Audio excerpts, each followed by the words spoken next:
KF-21 Boramae segera lakukan uji terbang perdana. Ternyata komitmen Indonesia Korsel sempat diragukan gara-gara hal ini. Sebelum kita bahas lebih lanjut, kami sarankan agar penonton setia Info Militer untuk dapat menonton berita ini sampai habis agar memahami isi beritanya.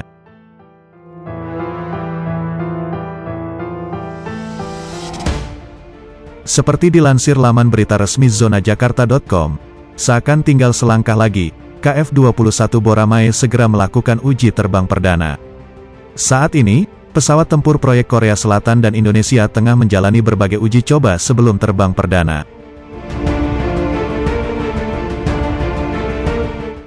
Untuk bisa mengembangkan KF-21 Boramae sampai ke titik ini, Korea Selatan dan Indonesia menghadapi berbagai tantangan. Perjalanan pengembangan KF-21 Boramae bahkan bisa dikatakan tidak selalu mulus. Bahkan Korea Selatan sendiri disebut sempat meragukan komitmen Indonesia mengenai KF-21 Boramae.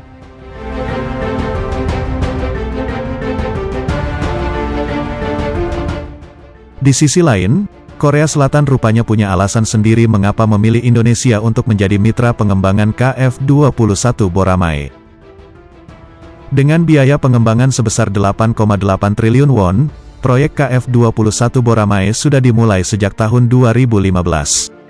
Namun, Indonesia menangguhkan pelunasan biaya tersebut sejak semester kedua tahun 2017 dan Presiden Jokowi dalam kunjungannya ke Seoul pada 2018 lalu sempat meminta perundingan kembali. Dikutip zonajakarta.com dari KBS, menurut Badan Administra Program Akuisisi Pertahanan, DAPA, pada hari Senin, tanggal 15 November tahun 2021, biaya proyek dipangkas dari 8,6 triliun won ke 8,1 triliun won. Namun Jakarta, yang berjanji menanggung 20% dari total biaya dengan imbalan mendapatkan sebuah prototipe dan transfer informasi teknis dan produksi 48 unit pesawat, harus menanggung 1,6 triliun won. Berkurang dari sebelumnya 1,7 triliun won.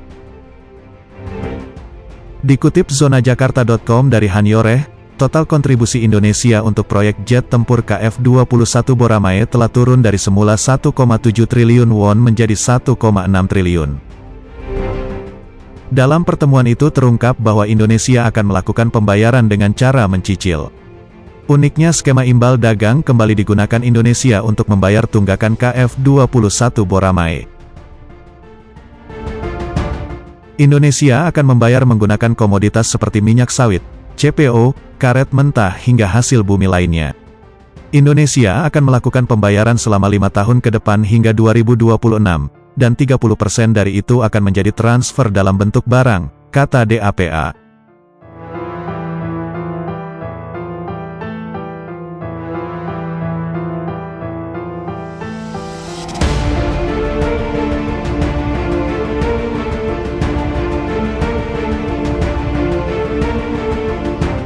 Di saat pengembangan KF-21 Boramae sudah berjalan sejauh ini, komitmen Indonesia sendiri sempat diragukan Korea Selatan.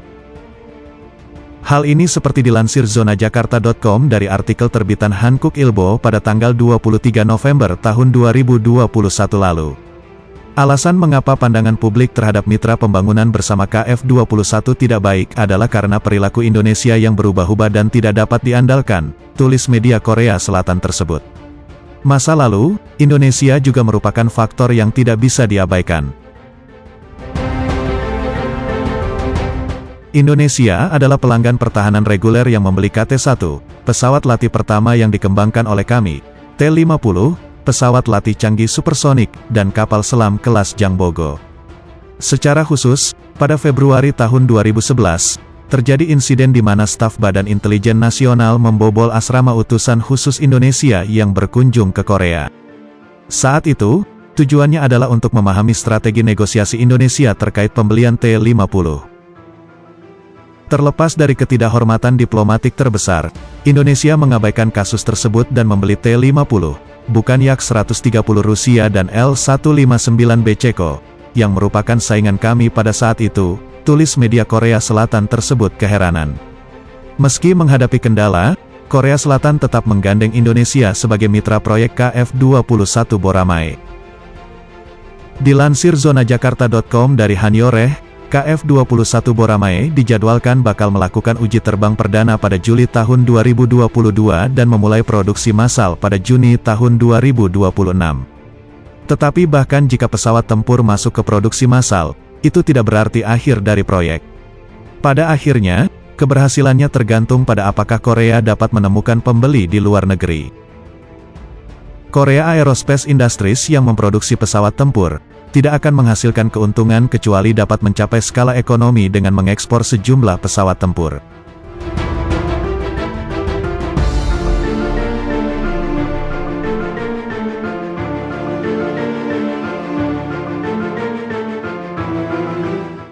Realitas ekonomi itulah yang membuat Korea memilih bermitra dengan Indonesia dalam mengembangkan jet tempur Korea. Kabar terbaru, jadwal KF-21 Boramae untuk melakukan uji terbang perdana telah berubah. Hal ini seperti dikutip zonajakarta.com dari The Joongang, pada tanggal 29 Desember tahun 2021 lalu, prototipe pertama KF-21 yang berada di hanggar Korea Aerospace Industries di Sacheon, Gyeongsangnam-do, ditarik keluar oleh Tobot. Tobot adalah singkatan dari robot penarik. Tahun ini, kami akan memulai uji manuver skala penuh untuk KF-21, tulis The Joongang dalam artikelnya.